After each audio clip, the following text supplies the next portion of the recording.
Bismillahirrahmanirrahim. Students, today we are to start chapter 7, General Science 8th class. This chapter is about force and pressure. So about force and pressure we shall discuss in this chapter. Introduction में आपको pressure के बारे में थोड़ा सा बताया गया है कि प्रेशर का वर्ड आपने कई लिहाज से सुना। मसलन आपने सुना होगा गैस का प्रेशर, ठीक है, वाटर प्रेशर, ब्लड प्रेशर आपने सुना कि ब्लड प्रेशर हाई हो गया, ब्लड प्रेशर लो हो गया, या आपने एटमॉस्फेरिक प्रेशर का सुना हो, हवा का जो प्रेशर होता है। तो ये हम डेली लाइफ में ये प्रेशर को जो है वो इन तरीकों से इस्तेमाल करते हैं। ये डिफरेंट वेज हैं जिनमें प्रेशर का वर्ड यूज होता है। तो इस चैप्टर में हमने इस प्रेशर को ही डिटेल से पढ़ना है। इस प्रेशर का फोर्स और एरिया के साथ रिलेशनशिप क्या है वो हम स्टडी करेंगे, और फिर इसकी प्रेशर की आगे एप्लीकेशंस क्या हैं, यानी इसको हम अप्लाई कहाँ कहाँ कर सकते हैं, इससे हम फायदा क्या उठा सकते हैं। प्रेशर, फोर्स एंड एरिया, इनमें क्या रिलेशनशिप है? रिलेशनशिप से पहले आपको एक सिंपल सी एक्टिविटी बताई गई है। इसमें कहा गया कि जब हम टैप को खोलते हैं, पानी की टैप जो है, वाटर टैप को खोलते हैं, तो पानी स्पीड से जो है वो निकलता है। अगर हम उसके आगे हाथ करते हैं और पानी हमारी हथेली पे पड़ता है तो हम अपनी हथेली पर फोर्स फील करते हैं।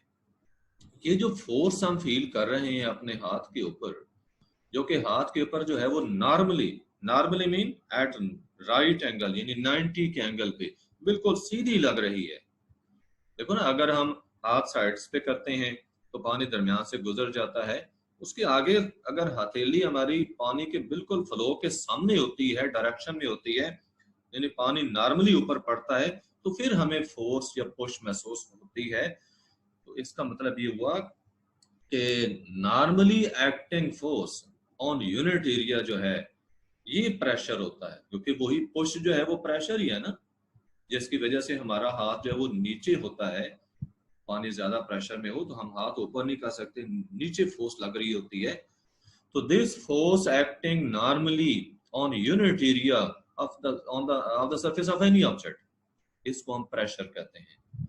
प्रेशर को मैं दोबारा डिफाइन कर रहा हूं कि फोर्स एक्टिंग नॉर्मली मीन सीधी 90 के एंगल पे ऑन यूनिट एरिया यानी कोई भी आप एरिया डिफाइन कर लेते हैं तो उसको आप यूज करेंगे। तो यूनिट एरिया के ऊपर नॉर्मली एक्ट करने वाली जितनी फोर्स होगी वो प्रेशर होगा। मैथमेटिकली हम इसको यूं एक्सप्रेस कर सकते हैं कि pressure is equal to force over area. Pressure जो है वो फोर्स ओवर एरिया के इक्वल है, यानी आपका जितना एरिया लिया हुआ है, फोर्स को, गिवन फोर्स को उस एरिया से डिवाइड कर दें तो प्रेशर मिल जाता है। ये साइड्स पे आपको वो एक्टिविटी दी हुई है, डायग्राम की सूरत में शो किया हुआ है कि हैंड्स के ऊपर जो पानी का प्रेशर है वो कैसे पड़ा। पानी के गिरने से जो फोर्स लगी तो उस वजह से प्रेशर पैदा हुआ।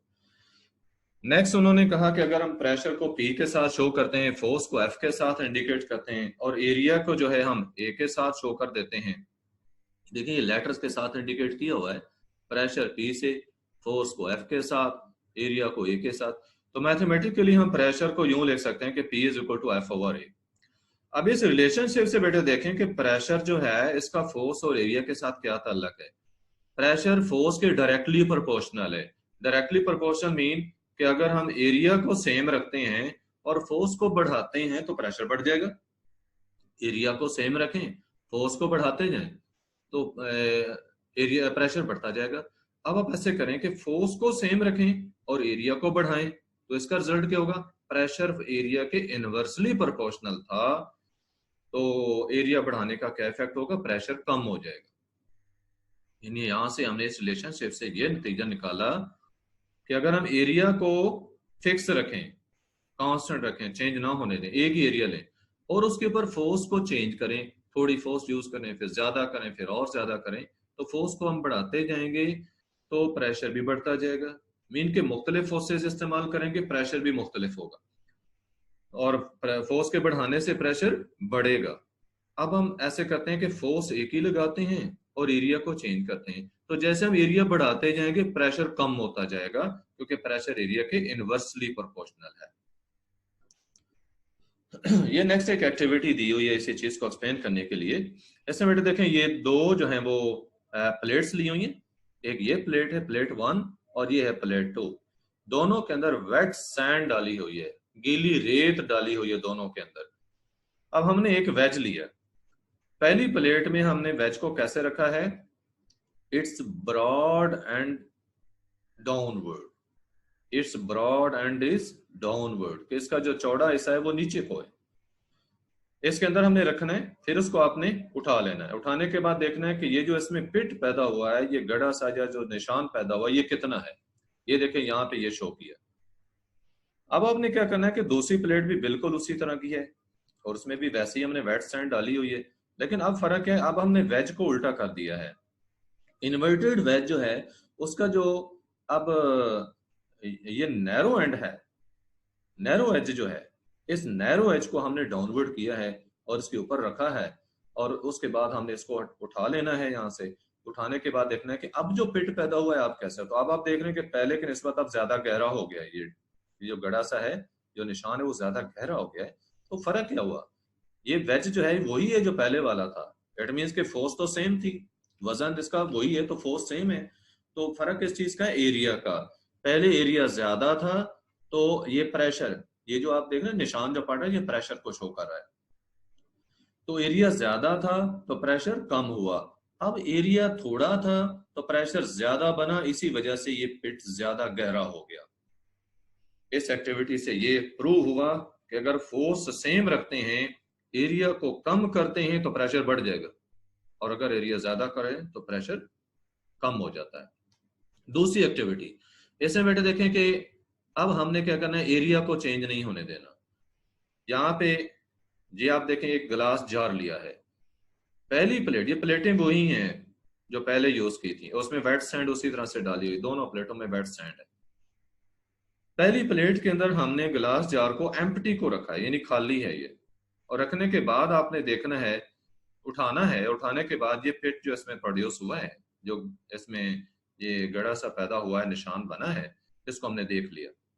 तो ये प्रेशर को शो कर रहा है जो कि एम्प्टी गिलास जार की वजह से था। अब हमने इसी गिलास जार को सैंड के साथ फिल कर दिया, रेत से भर देना है, और रेत से भरकर हमने दूसरी प्लेट के ऊपर रखना है। जब इसको उठाएंगे तो हम देखेंगे कि जो अब इसमें ये पिट पैदा हुआ, या मार्क पैदा हुआ है, ये ज्यादा गहरा है पहले की निस्बत। तो इट मीन्स कि अब प्रेशर ज्यादा हो गया। तो अब प्रेशर कैसे ज्यादा हुआ है? एरिया तो हमने चेंज नहीं होने दिया था, तो इसका मतलब प्रेशर जो वो फोर्स के बढ़ाने से बढ़ा है। इसमें हमने सैंड को फिल किया हुआ था और सैंड की वजह से वेट बढ़ गया, और यही जो वेट है यही प्रेशर होता है। वेट जो कि डाउनवर्ड एक्ट करता है, ग्रेविटी होती है जो वेट है, डाउनवर्ड एक्टिंग फोर्स है जो कि नॉर्मली नीचे को एक्ट कर रही थी। और प्रेशर को हमने यही डिफाइन किया था कि force acting normally on unit area is pressure. तो फोर्स के बढ़ाने से भी प्रेशर बढ़ गया और एरिया के कम करने से प्रेशर बढ़ा था। इन दो एक्टिविटीज से हमने ये प्रूव कर दिया। नेक्स्ट एक जनरल सी बात दी हुई है कि ये अगर कारपेटेड फ्लोर के ऊपर अगर एक वुमन जो है वो हाई हील शूज पहनकर चलती है तो उसका वो प्रेशर ज्यादा प्रोड्यूस होगा as compare to man who is wearing broad heel shoes. तो इसकी वजह भी क्या है कि हील की सूरत में यहाँ एरिया देखें, इन दोनों शूज का एरिया कंपेयर करें तो इस शूज का जो एरिया है जो मैन के हैं तो उसका एरिया ज्यादा है, बहुत ज्यादा है, जबकि हील वाले शूज का बहुत कम एरिया है। यहाँ पे बेटे लिखा है कारपेटेड फ्लोर। कारपेटेड फ्लोर को आप ये समझ लें कि कारपेट वाला फ्लोर है। तो कारपेटेड फ्लोर जैसा कारपेट रोड नहीं होता कि ये कारपेटेड रोड है, तो इसको आप यूं ले सकते हैं कि नॉन स्किडी प्रॉपर्टीज रखने वाला ऐसा फ्लोर जो नॉन स्किडी है। स्किड में उसके ऊपर फिसल नहीं होती, यानी हम फिसलेंगे नहीं, जब ऊपर से हम चलेंगे तो स्लिपिंग नहीं होगी। तो नॉन स्किडी जो है फ्लोर, ये कंसिडर कर लें। उसके बाद हम प्रेशर के यूनिट्स की बात करते हैं। जैसे देखें कोई भी क्वांटिटी हमने मेजर करनी होती है तो उसका कोई ना कोई यूनिट इस्तेमाल किया जाता है। तो प्रेशर को भी मेजर, जैसा देखें हमने शुगर को ही वजन करना है, शुगर को मेजर करना है तो हम किलोग्राम में मेजर करते हैं। कपड़े को मेजर करना है हम मीटर में या गज में जो उसकी पैमाइश करते हैं। तो इसी तरह हमने प्रेशर को भी बेटे मेजर करना है। तो प्रेशर भी तो एक फिजिकल क्वांटिटी है, इसके लिए भी हमें कोई ना कोई यूनिट यूज करना पड़ेगा। तो प्रेशर को हम फोर्स और एरिया की टर्म्स में मेजर करते हैं, फोर्स और एरिया के टर्म्स में मेजर करते हैं। जैसा कि आप पीछे रिलेशनशिप में देख चुके हैं कि मैंने प्रेशर को लिखा equal to force over area, that mean कि हमने प्रेशर को फोर्स और एरिया की टर्म्स में मेजर करना है। तो बिल्कुल इसी तरह से प्रेशर के यूनिट भी कैसे मिलेंगे, फोर्स के यूनिट और एरिया के यूनिट को यूज करते हुए। अब फोर्स का यूनिट क्या है, न्यूटन, न्यूटन बंदे के नाम पे है, एन के साथ शो करेंगे। और एरिया का यूनिट क्या है, स्क्वायर मीटर, एरिया का है स्क्वायर मीटर, फोर्स का है न्यूटन। अब प्रेशर मिला था फोर्स ओवर एरिया करने से, ये देखें फोर्स ओवर एरिया करने से। अब इसके हम यूनिट लेना चाहते हैं, हम फोर्स के यूनिट को ऊपर रखेंगे न्यूटन ऊपर, और एरिया का यूनिट मीटर स्क्वायर नीचे रखेंगे। अब नीचे जो स्क्वायर मीटर होगा, इसको जब हम ऊपर ले जाएंगे न्यूटन के साथ तो इसकी पावर चेंज हो जाएगी। नीचे मसलन मीटर स्क्वायर एम पावर 2 होगा, ऊपर जाकर एम पावर -2 हो जाएगा। तो इसको हम लिखेंगे एन एम पावर -2 और बोलेंगे न्यूटन पर स्क्वायर मीटर। प्रेशर का यूनिट बना न्यूटन पर मीटर स्क्वायर। ये देखें बेटे, ये लिखा हुआ है एन एम -2, एम पावर -2 क्या है, -2 किस वजह से है, क्योंकि स्क्वायर मीटर था और वो नीचे था, उसको हम ऊपर ले गए हैं न्यूटन के साथ लिखने के लिए, इसलिए पावर माइनस में होगी। तो बोला जा रहा है न्यूटन पर स्क्वायर मीटर, ये ऐसा यूनिट है इसका प्रेशर का, ऐसा यूनिट। इसको हम पास्कल भी कहते हैं, इसी यूनिट को बंदे के नाम पे, साइंटिस्ट के नाम पे पास्कल कहते हैं, और उसको PA के साथ एब्रीवेट किया जाता है। P कैपिटल होगा हमेशा, A स्मॉल होगा, इसका ख्याल रखना है। P कैपिटल A स्मॉल, ना दोनों कैपिटल करने ना दोनों स्मॉल करने। पहला लेटर कैपिटल होता है, दूसरा स्मॉल। जब भी कोई सिंबल 2 लेटर वाला हो तो पहला लेटर हमेशा कैपिटल होता है, दूसरा स्मॉल होता है। और ये किस केस में बेटे, जब किसी साइंटिस्ट के नाम पे सिंबल हो, मतलब पास्कल जो है, पास्कल के नाम पे तो पहला लेटर P कैपिटल है, दूसरा स्मॉल है। इसे न्यूटन का देखें, न्यूटन के नाम पे था तो उसका एक ही लेटर होता है और वो कैपिटल लिखा गया है। आगे आप साथ ही देख रहे हैं कि मीटर एम स्मॉल लिखा गया है। अदर देन साइंटिस्ट को जो किसी बेस क्वांटिटी के नाम पे जो यूनिट होता है तो हमेशा स्मॉल लेटर होता है। तो बेटा यहाँ पे मैंने आपको बताया था कि प्रेशर को हम किस में मेजर करते हैं, पास्कल्स में। न्यूटन पर मीटर स्क्वायर ऐसा यूनिट है प्रेशर का, इसको हम कहते हैं पास्कल। इसके अलावा mmHg भी प्रेशर का जो है वो यूनिट होता है, पाउंड्स पर स्क्वायर इंच वगैरह, ये भी प्रेशर के यूनिट होते हैं। डिफरेंट यूनिट्स जो है वो चलते हैं, लेकिन ऐसा यूनिट यहाँ पे मेंशन किया गया, न्यूटन पर मीटर स्क्वायर। जनरल इंफॉर्मेशन में एक बताया आपको कि अगर फोर्स एक न्यूटन की होगी, वो किसके इक्वल होगी, 100 ग्राम मैस का अगर ऑब्जेक्ट है तो उसकी जो फोर्स होगी, जो वो नीचे लगाएगा परपेंडिकुलरली ऑन 1 स्क्वायर मीटर, वो कितनी होगी, 1 न्यूटन होगी।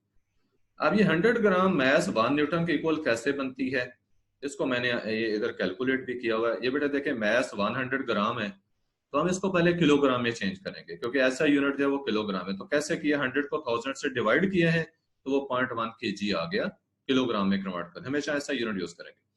अब वेट किसके इक्वल होता है, वेट इक्वल होता है मैस मल्टीप्लाई जी। ये जी बेटे आपने अगर ना पढ़ा हो तो ये फिजिक्स में आप पढ़ लेंगे नेक्स्ट क्लास में।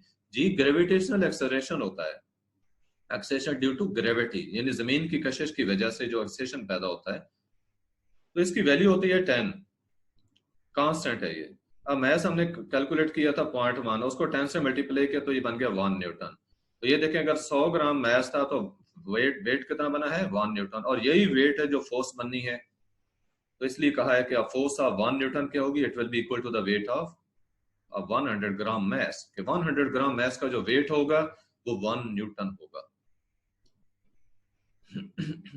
और जो प्रेशर होगा, प्रेशर कितना प्रोड्यूस होगा, आप देखिए फोर्स 1 न्यूटन हुई है, एरिया 1 मीटर स्क्वायर है, तो 1/1 1 ही रहेगा, तो प्रेशर 1 पास्कल बनेगा।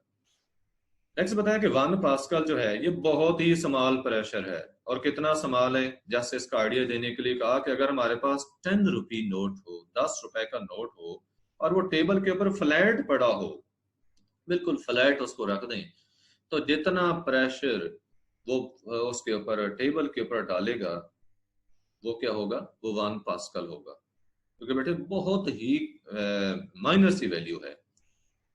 आगे बताया कि यही वजह है कि हम प्रेशर को कैसे मेजर करते हैं, किलो पास्कल्स में, किलो पास्कल्स में हम मेजर करते हैं। और 1 किलो पास्कल कितना होता है, के पी ए लिखा, के किलो से है, किलो क्या होता है 1000 टाइम्स, तो 1 किलो पास्कल इक्वल होता है 1000 पास्कल के, 1 किलो पास्कल 1000 पास्कल के इक्वल होता है। ये कैलकुलेशन थी जो मैंने आपको 100 ग्राम मैस का प्रेशर जो है उसकी फोर्स को 1 न्यूटन के इक्वल किया। आगे बेटे एक्टिविटी दी हुई है, इसमें क्या है कि Ali Ali certain students name दिया है, उसका वजन है 500 न्यूटन, अपने वजन के इक्वल उसने फोर्स लगानी है नीचे, और ग्राउंड के ऊपर जो फोर्स लगा रहा है वो जितना एरिया कवर कर रहा है, लाजिम बात है अब शूज उसने पहने हुए तो शूज जितना एरिया कवर कर रहे हैं वही एरिया कंसिडर होगा अंडर हिज फीट जो है, उसके पांव के नीचे जो है, तो वो है 0.025 मीटर ये एरिया है। तो हम उसका प्रेशर कैसे कैलकुलेट कर सकते हैं, हम प्रेशर वाली जो इक्वेशन थी फोर्स ओवर एरिया उसमें वैल्यूज पुट करते हैं। ये हमें प्रेशर मिला 20,000 न्यूटन, और आपके यहाँ पूछा गया कि इसका प्रेशर जो किलो पास्कल में कितना होगा, तो ये मैंने नीचे कैलकुलेट कर दिया है, हमें इसी 20,000 को 1000 से डिवाइड कर देना है तो 20 किलो पास्कल हो जाएगा। जैसे बेटे 1 किलोमीटर में 1000 मीटर होते हैं, इसी तरह 1 किलो पास्कल में 1000 पास्कल होते हैं। तो जितने पास्कल हमें दिए हुए थे ये सारे पास्कल थे, न्यूटन पैरामीटर के चूंकि पास्कल होता है, हम उसको डिवाइड कर देंगे 1000 से तो वो किलो पास्कल बन जाएगा। ये आगे एक मिनी सी एक्सरसाइज दी हुई है, इसमें ये बताया गया है कि ये क्यूबार्ड सा है, अब इसके अंदर मेटालिक बॉक्स है, ये फ्लोर के ऊपर पड़ा है, इसका वजन दिया है 300 ग्राम, ये वजन जो है 300 ग्राम, इसको हमने फोर्स कंसिडर करना है। इसकी डायमेंशंस को जरा देख लें, इसकी लंबाई है 0.8 मीटर, इसकी चौड़ाई है 0.3 मीटर, और इसकी जो ऊंचाई है वो है 0.2 मीटर।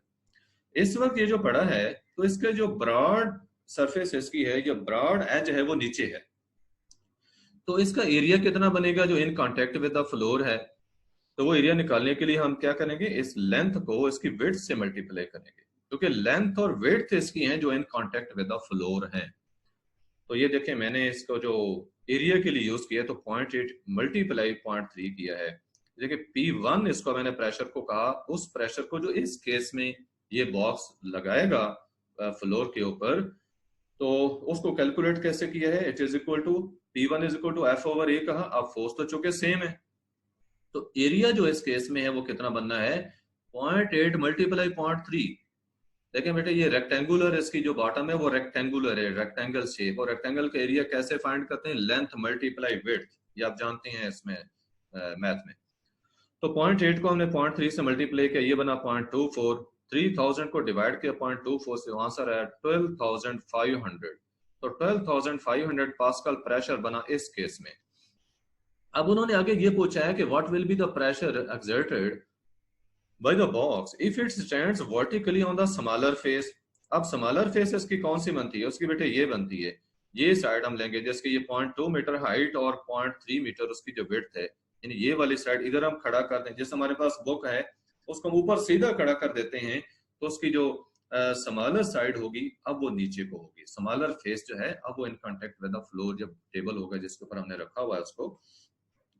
अब बेटा देखिए फोर्स तो अभी वही रहनी है क्योंकि वेट तो उसी बॉक्स का पूरा यूज होना है, लेकिन area in contact with the floor अब चेंज हो गया है। अब उसको कैसे फाइंड करेंगे, 0.2 मल्टीप्लाई 0.3 दैट इज 0.06, तो 5 ये 50,000 पास्कल प्रेशर बना। तो देखें बेटे ऑब्जेक्ट वही है, मेटालिक बॉक्स वही है, पहले प्रेशर था 12,500, अब वो बन गया 50,000, कितना ज्यादा प्रेशर हो गया। तो क्यों ज्यादा हुआ, क्योंकि अब एरिया कम हो गया था, पहले एरिया था 0.24, अब एरिया 0.06 है, जब स्मॉलर फेस के थ्रू हमने उसको वर्टिकली हमने उसको रखा था, तो एरिया के कम होने से प्रेशर बढ़ गया।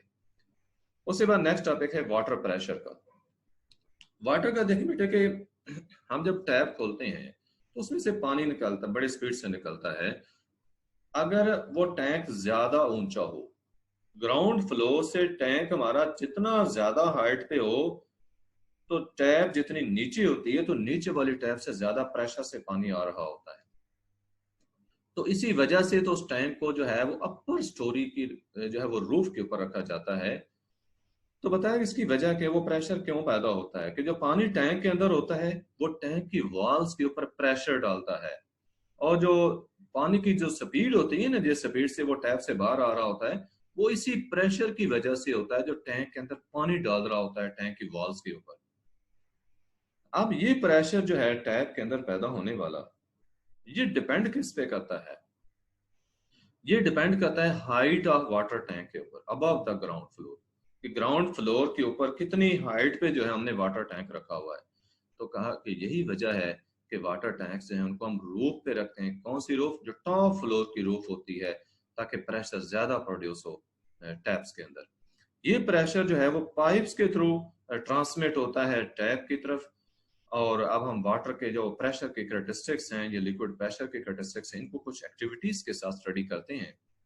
ये देखिए, इसमें बेटे ये कि आपने ये एक बोतल ले ली, इस बोतल के अंदर मसलन कहा कि 1.5 लीटर की प्लास्टिक की बोतल ले ली आपने, इसके अंदर आपने एक आयरन नेल लेना है, लोहे का कील लेकर इसके अंदर ये 3 होल कर दिए हैं, 3 होल्स इक्वल, एक जैसे साइज के 3 होल किए, एक यहाँ पे कर दिया, एक यहाँ कर दिया, एक इधर कर दिया।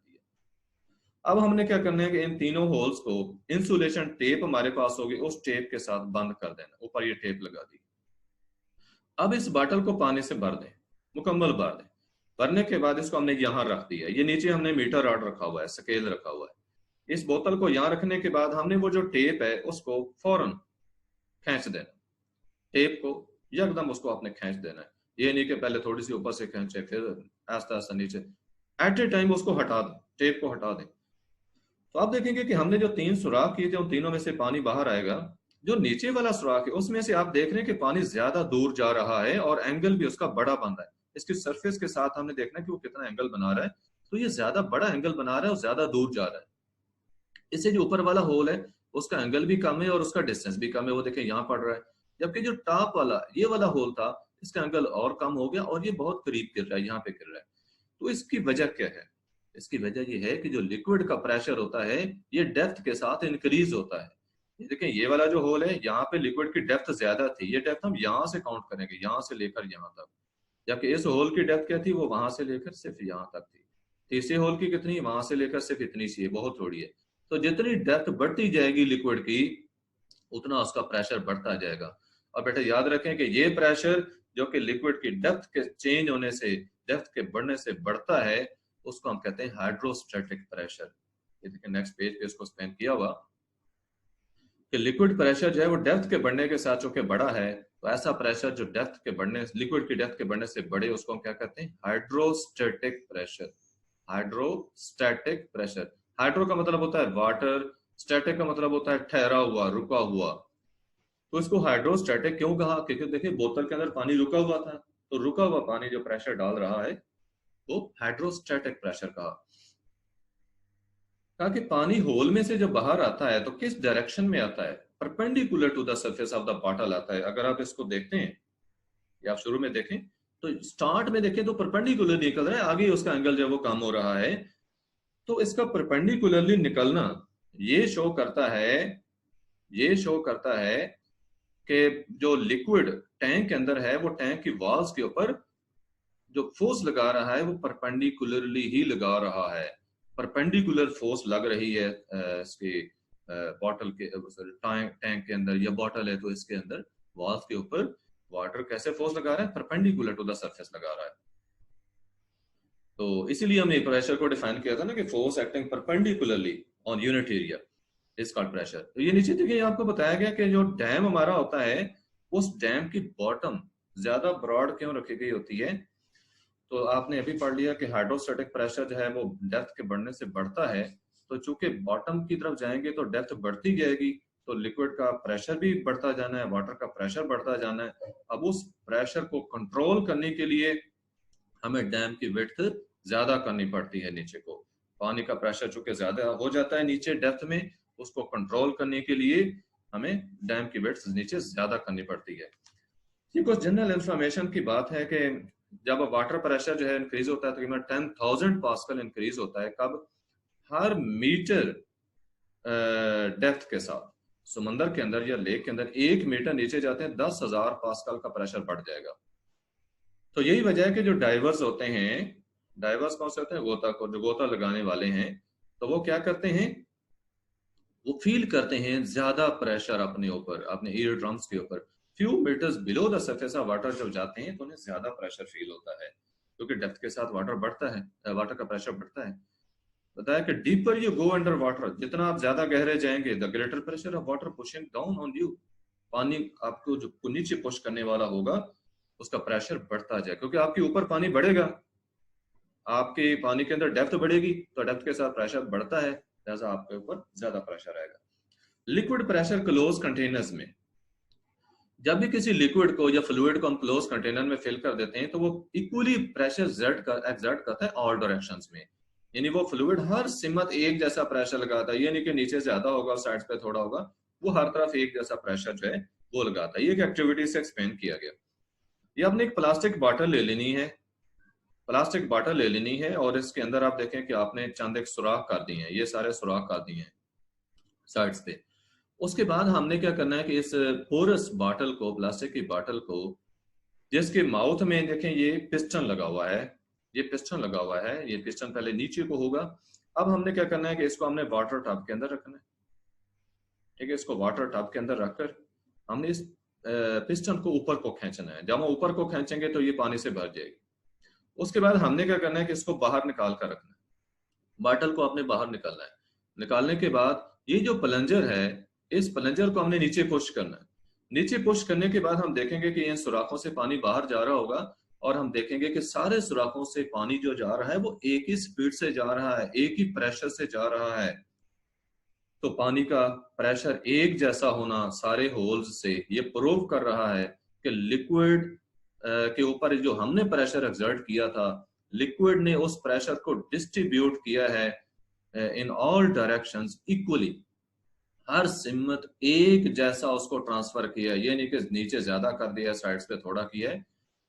तो हमने यहां से क्या रिजल्ट निकाला कि लिक्विड के ऊपर जब प्रेशर एक्सर्ट करते हैं तो लिक्विड उस प्रेशर को ट्रांसमिट करता है, डिस्ट्रीब्यूट करता है इक्वली इन ऑल डायरेक्शंस।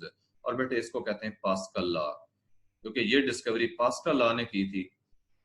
तो इसको कैसे डिफाइन किया जाएगा कि pressure exerted on the fluid and close in vessel is transmitted equally in all directions. पानी जो कि वेसल में एनक्लोज था उसके ऊपर हमने प्रेशर डाला तो लिक्विड ने उस प्रेशर को equally in all direction transmit किया, मुंतकिल किया। तो इसको कहते हैं पास्कल लॉ। अब ये पास्कल लॉ किस पे अप्लाई होता है? फ्लूइड के ऊपर, फ्लूइड्स एंड क्लोज वेसल्स। और फ्लूइड बेटे याद रखें, लिक्विड भी इसमें आ जाता है, गैस भी आ जाती है। फ्लूइड की कैटेगरी में लिक्विड और गैस दोनों आ जाते हैं। और ब्रांच ऑफ साइंस जो कि डील करती है ट्रांसमिशन ऑफ फ्लूइड प्रेशर को through the pipes as a source of mechanical force, तो ये हाइड्रोलिक्स होती है।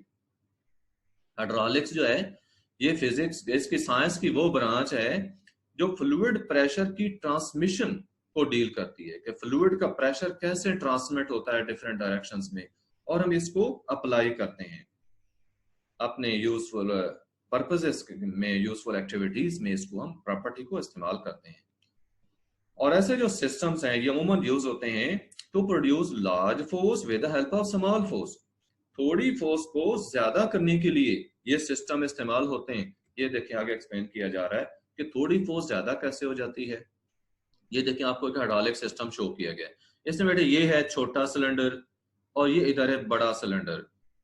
छोटे सिलेंडर के अंदर छोटा पिस्टन लगा हुआ है, ये पिस्टन है, और बड़े सिलेंडर में ये बड़ा पिस्टन लगा हुआ है।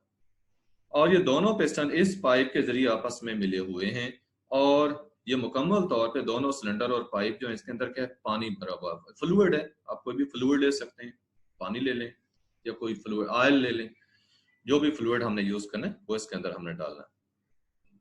अब हमने क्या किया, ये F1 फोर्स इसके ऊपर लगाई, इस छोटे पिस्टन के ऊपर F1 फोर्स लगाई। और ये F1 फोर्स जो है, जितनी भी फोर्स होगी, कुछ भी न्यूटन हो सकती है, हमने इसके ऊपर लगाई। ये ब्लॉक शो कर रहा है कि इतनी फोर्स है, इसको हमने F1 से शो की। अब ये फोर्स इस पिस्टन के ऊपर लगेगी तो इस लाजिमी बात है प्रेशर पड़ेगा। इस प्रेशर को मैंने P1 के साथ इंडिकेट किया, तो P1 के इक्वल है F1 ओवर A1। हमने प्रेशर, फोर्स को एरिया से डिवाइड करना तो प्रेशर आना है, ये हमें P1 मिल गया। अब लिक्विड की क्या खसूसियत हमने देखी है पीछे पास्कल लॉ में, कि जो प्रेशर होता है उसी को उसने ट्रांसफर करना है, ना प्रेशर कम होना है ना ज्यादा होना है। दैट मीन्स कि जो प्रेशर इधर बड़े पिस्टन के ऊपर यहाँ लगेगा आकर बड़े सिलेंडर के अंदर मौजूद बड़े पिस्टन पे, वो उतना ही होगा जितना इधर का प्रेशर था। इसलिए मैंने लिखा है P1 इक्वल टू P2। यहाँ पे आप देख रहे हैं कि P1 को मैंने P2 के इक्वल रखा है। अब यहाँ पे ये प्रेशर अगर P2 P1 के इक्वल है तो एरिया ये ज्यादा है, और इसका जो एरिया है वो A1 था, इसका एरिया A2 जो है वो ग्रेटर है A1 से। अब यहाँ पे इस इक्वेशन से आप देखें, अगर A2 ज्यादा है A1 से, इस A1 की निस्बत A2 ज्यादा है, डिनोमिनेटर ज्यादा कर दिया है, और P2 जो है वो P1 के इक्वल है, ये प्रेशर को हमने वही रखना है जो पहले है। तो देखें बेटे, अंडरस्टूड सी बात है कि F2 ज्यादा होगी।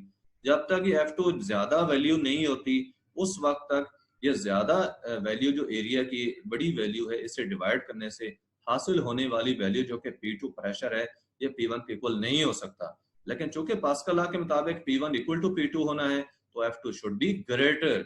यहां से हमने ये प्रूव कर दिया कि जो बड़े पिस्टन के ऊपर फोर्स लगेगी वो इस फ्लूइड की वजह से लग रही है और वो ग्रेटर है than the force applied on smaller piston. ये अंदर लिखा हुआ है F2 ग्रेटर देन F1।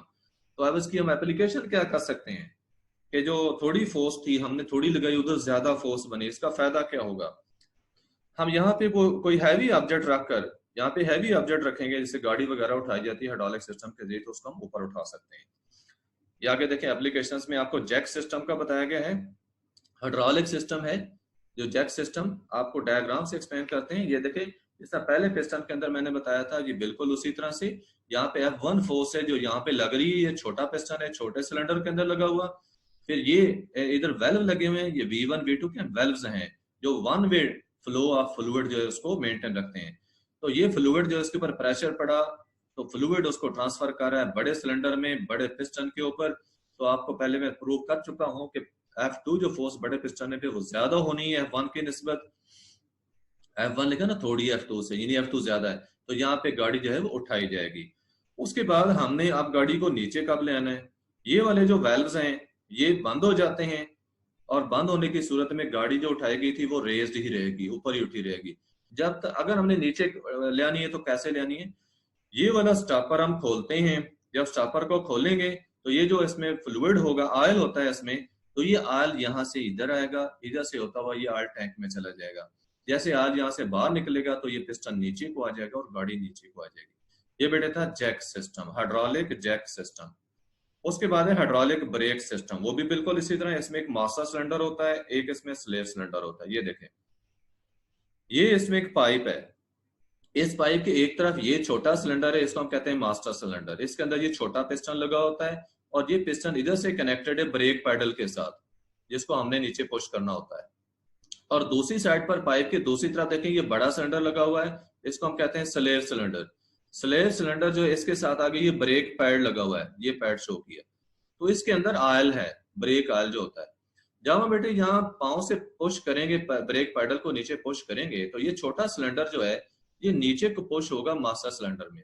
जब नीचे को पुश होगा तो इस ऑयल के ऊपर प्रेशर पड़ेगा, ये ऑयल इस प्रेशर को ट्रांसफर करेगा बड़े सिलेंडर में। तो बड़े सिलेंडर में आगे ये जो ब्रेक पैड लगा हुआ है उसके ऊपर प्रेशर पड़ेगा, ब्रेक पैड बाहर को मूव करेगा और व्हील की जो डिस्क है उसके साथ टच कर जाएगा।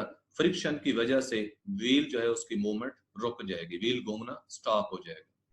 दोबारा देख लें कि ब्रेक पैडल से हमने इस पिस्टन को नीचे पुश किया मास्टर सिलेंडर में, तो ये प्रेशर जो है ऑयल के थ्रू, ब्रेक ऑयल के थ्रू बड़े सिलेंडर में गया, बड़े सिलेंडर से आगे ये प्रेशर पड़ा ब्रेक पैड के ऊपर, ब्रेक पैड आगे बाहर को पुश हुआ, डिस्क जो व्हील की डिस्क उसके साथ टच हो गया और व्हील घूमना स्टॉप हो गया, गाड़ी रुक गई।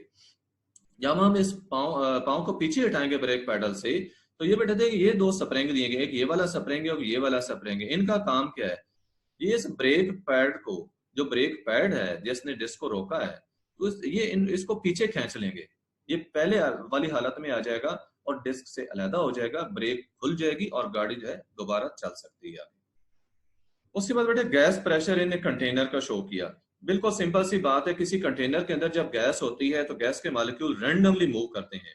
ये देखें जैसे यहाँ पे कंटेनर शो किया, रैंडमली इन ऑल डायरेक्शन ये मॉलिक्यूल मूव करते हैं और ड्यूरिंग देयर मोशन वो कोलाइड करते हैं आपस में भी और कंटेनर की दीवारों के साथ भी कोलाइड करते हैं।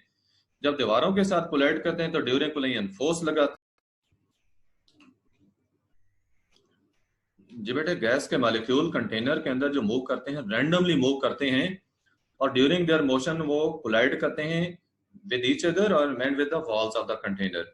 जब कंटेनर की दीवारों के साथ टकराते हैं तो फोर्स लगाते हैं और यही फोर्स जो है वो प्रेशर प्रोड्यूस करती है। तो गैस प्रेशर किस वजह से हुआ? Due to collisions of gas molecules with the walls of the container. अब आपको यहाँ पे मैंने दो चीजें बतानी है।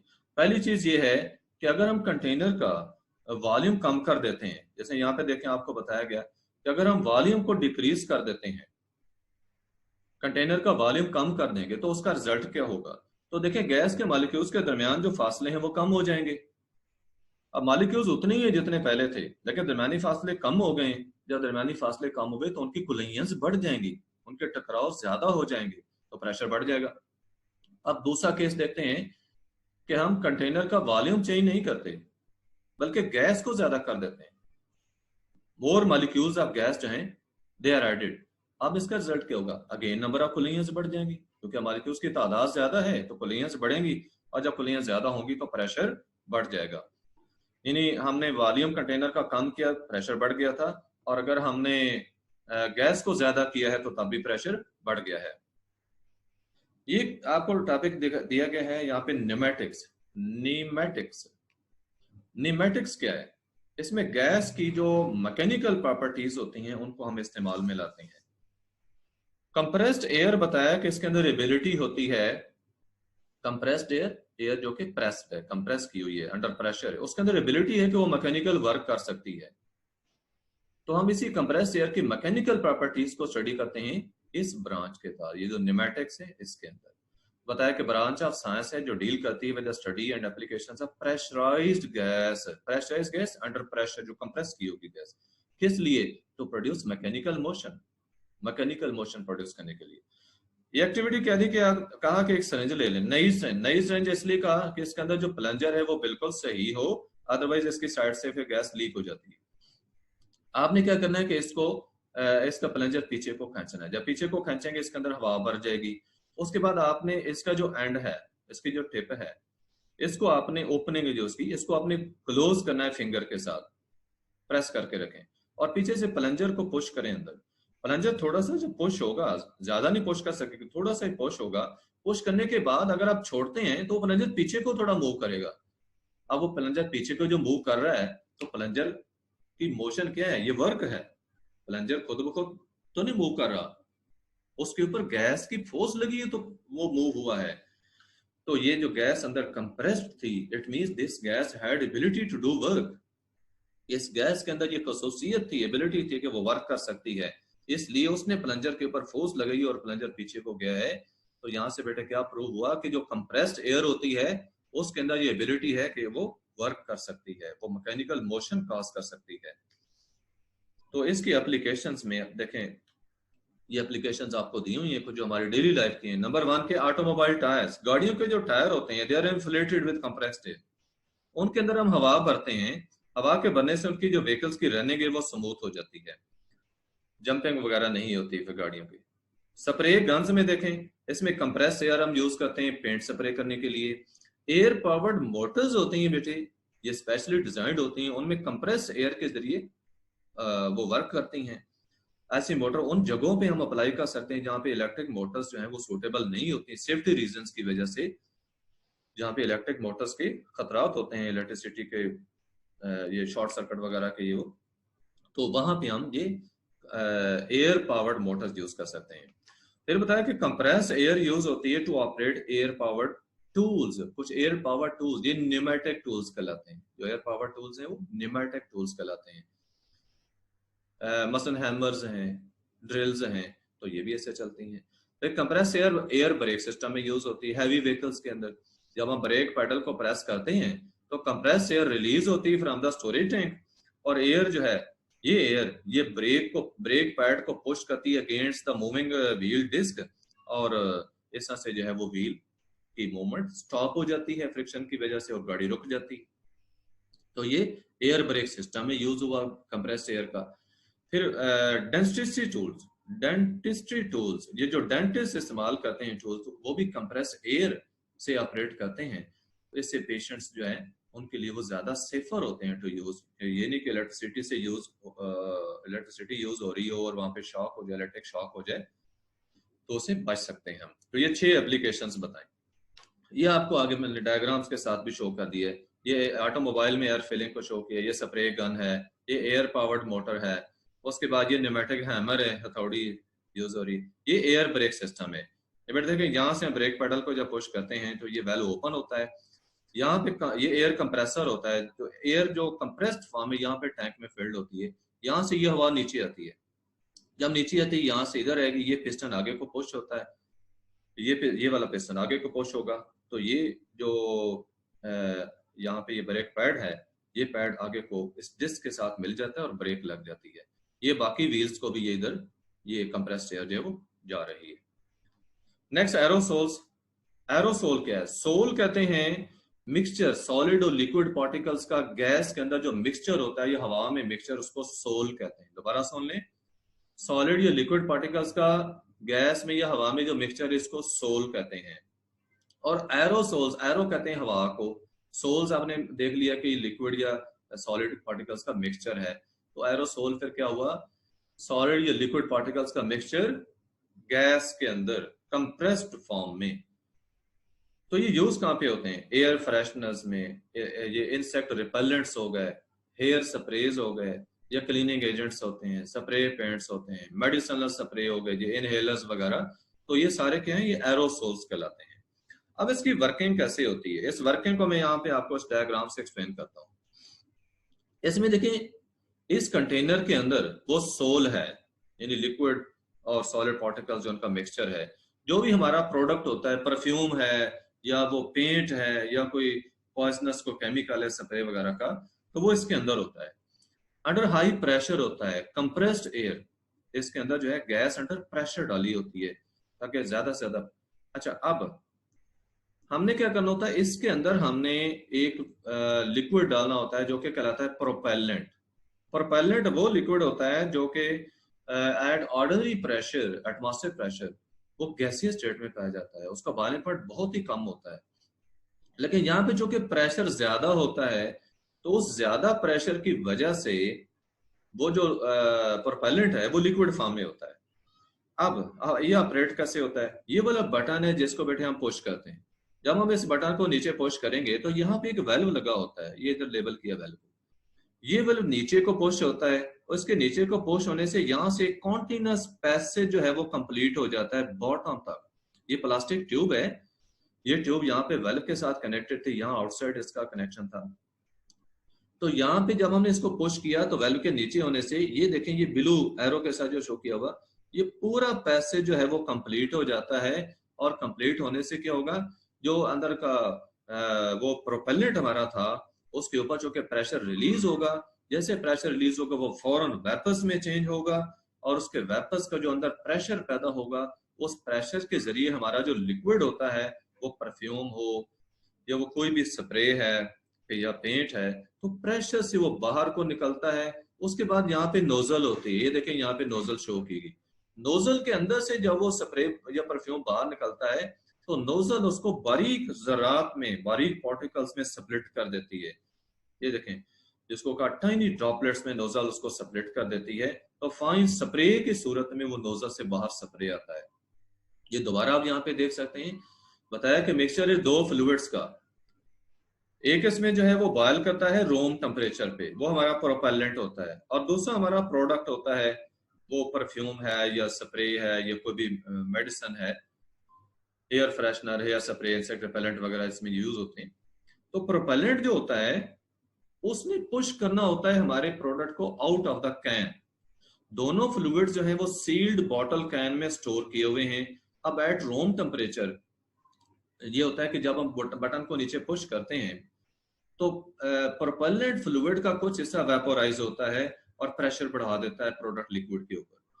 वो जो प्लास्टिक ट्यूब मैंने आपको शो की है, जो कि बॉटम से कैन के बॉटम से टॉप तक जाती है, तो वहां पे वेल्व सिस्टम है एट द टॉप। जब वेल्व खुलता है बाय प्रेसिंग द बटन, तो passage from inside of the can to the outside के ओपन हो जाता है, कंप्लीट हो जाता है।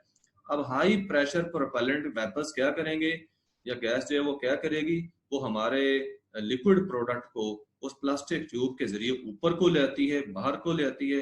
जब वो नोजल से बाहर निकलने लगता है तो नोजल उसको ब्रेक कर देती है, टाइनी ड्रॉपलेट्स की फॉर्म में, तो फाइन स्प्रे की सूरत में वो जो लिक्विड है वो बाहर को निकलता है, हम उसको यूज करते हैं। लास्ट में इसमें एटमॉस्फेयर प्रेशर का बताया गया, जस्ट 2 मिनट्स की बात है। एटमॉस्फेयर प्रेशर क्या होता है? हमारी अर्थ के ऊपर हवा जो है एक ब्लैंकेट की फॉर्म में है, एनवेलप की फॉर्म में है, जमीन के बाहर जो हवा है, और जमीन की जो ग्रेविटी होती है, जो अट्रैक्टिव फोर्स है, इसकी वजह से हवा का जो कॉलम है या हवा का ये जो ब्लैंकेट है, कवर है, नीचे को पुल होकर रहता है, स्फेरिकल फॉर्म में रहता है, और एयर का वेट है, देखिए बेशक थोड़ा हो लेकिन वेट तो है। प्रेशर, अब ये जो वेट एयर का होगा ये क्या करेगा? ये फोर्स लगाएगा अर्थ के ऊपर, और वो जो वेट पर यूनिट एरिया है या फोर्स पर यूनिट एरिया, ये प्रेशर प्रोड्यूस होगा, इसको हम कहते हैं एटमॉस्फेरिक प्रेशर, इक्वल किसके? Weight of air over area. अब जो हम इंस्ट्रूमेंट यूज करते हैं एटमॉस्फेयर प्रेशर को मेजर करने के लिए, तो बेटे वो है बैरोमीटर। बैरोमीटर वो इंस्ट्रूमेंट है जिसके जरिए हम एटमॉस्फेयर प्रेशर को मेजर करते हैं, और जो यूनिट हम यूज करते हैं एटमॉस्फेयर प्रेशर को मेजर करने के लिए, ये स्टैंडर्ड एटमॉस्फेयर होता है, इसको हम एटीएम के साथ एब्रिविएट करते हैं। एटीएम, एटीएम का मतलब क्या? एटमॉस्फेयर। और 1 एटमॉस्फेयर कितना होता है? ये 101300 पास्कल के इक्वल होता है, या जिसको हम 101.3 किलो पास्कल कह सकते हैं। एट सी लेवल ये प्रेशर है 1 एटीएम 101.3 किलो पास्कल के इक्वल होता है सी लेवल पे। जैसे हम हाइट पे जाते हैं, ऊपर चलते जाएं, तो ये प्रेशर कम होता जाता है, क्योंकि जो हवा का कॉलम हमारे ऊपर होता है वो कम होता जाता है। बताया कि atmosphere pressure around us at sea level कितना है? तकरीबन क्या है? 100 किलो पास्कल होता है। ग्राउंड लेवल पे जो हवा का ये प्रेशर होगा, एटमॉस्फेयर प्रेशर हमारे ऊपर, वो कितना है? 100 किलो पास्कल। ये जनरल इंफॉर्मेशन में बताया। यहाँ पे एक एक्टिविटी में बताया है कि आप गिलास ले लें, गिलास को पानी से भर लें, पानी से ब्रिम तक, किनारे तक फुल भर लें। उसके ऊपर आपने एक थिक पेपर लेना है, वो पेपर उसके ऊपर रखकर हाथ से उसको सपोर्ट करके रखनी है और गिलास को उल्टा देना है।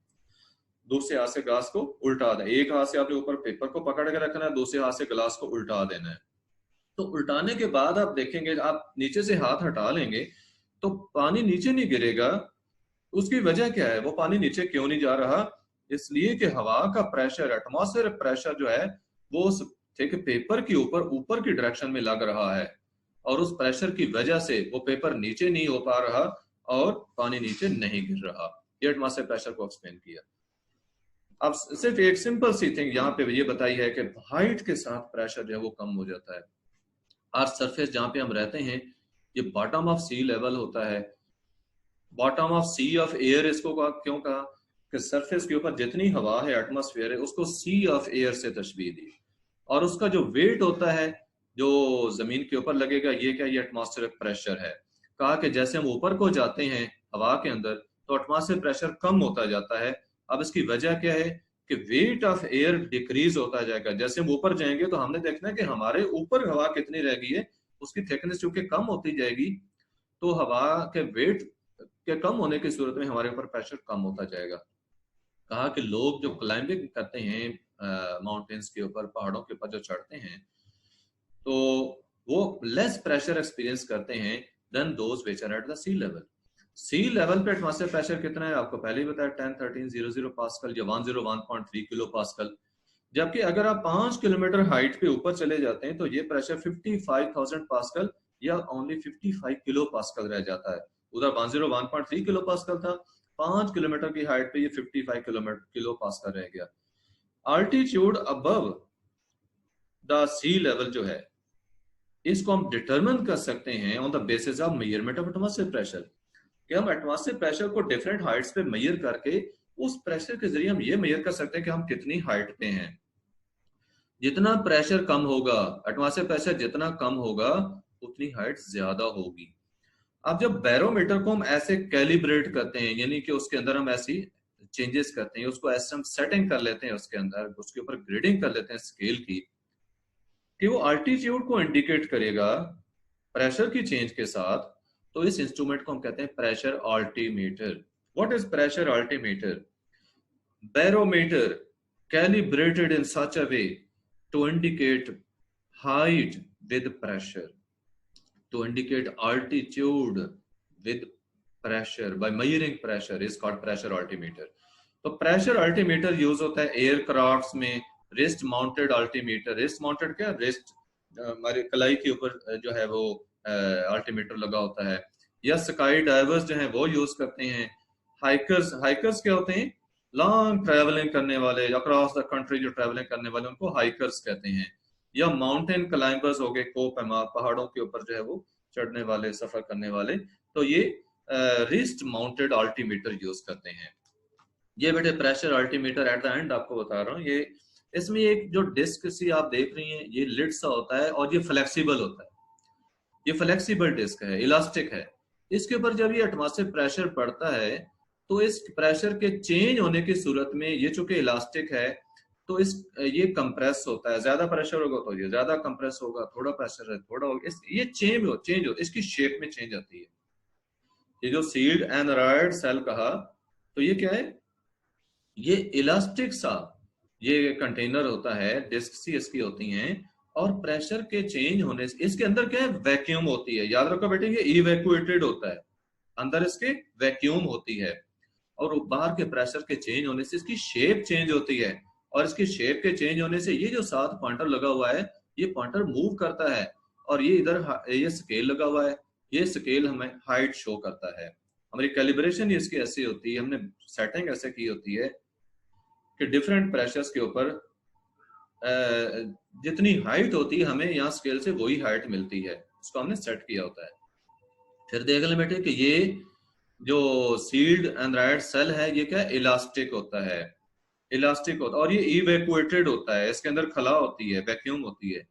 बाहर का प्रेशर जैसे चेंज होता है तो उसकी शेप चेंज होती है, और इसकी शेप के चेंज होने से ये पॉइंटर जो है स्केल के ऊपर मूव करता है और हाइट इंडिकेट होती है। यहाँ पे हमने इसकी जब वो ग्रेडिंग की होती है, मार्किंग की होती है, तो हमें प्रेशर का पता, हाइट का पता चल जाता है कि अब हम कितनी हाइट पे हैं। It was all about today's lecture. Now this lecture ends. You can ask any question if you are to ask.